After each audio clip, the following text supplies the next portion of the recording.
Malaria અને dengue જેવા રોગચાળાને રોકવા માટે મહેસાણાનું તંત્ર એલર્ટ બન્યું છે। આરોગ્ય વિભાગે કુલ 20 ટીમ બનાવીને કામગીરી હાથ ધરી છે। ઘર અને ફેક્ટરી સહિતના વિવિધ વિસ્તારોમાં તપાસ થઈ રહી છે।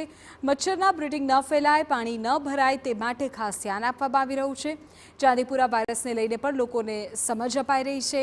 મચ્છરોને અટકાવવા દવાનો છંટકાવ પણ કરાયો। સફાઈ નહીં રાખનાર એકમોને દંડ પણ ફટકારવામાં આવ્યો। અત્યાર સુધીમાં કુલ 2300 એકમોને નોટિસ આપી દંડ વસૂલાયો છે।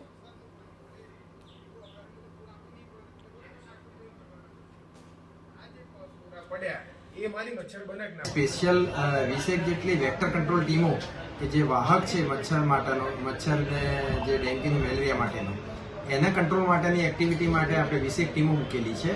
એ ટીમો દ્વારા ફિલ્ડમાં ઘરે ઘરે જઈને અથવા તો સીમ વિસ્તારમાં અથવા તો ઓજી વિસ્તારમાં કે જ્યાં ફેક્ટરી છે, બાંધકામ સાઇટો છે, ત્યાં જઈને જ્યાં પાણી ભરાઈ રહેતું હોય તો ત્યાં પાણી દૂર કરવાની, ત્યાં ઓઇલ નાખવાની કામગીરી પણ કરવામાં આવી રહી છે।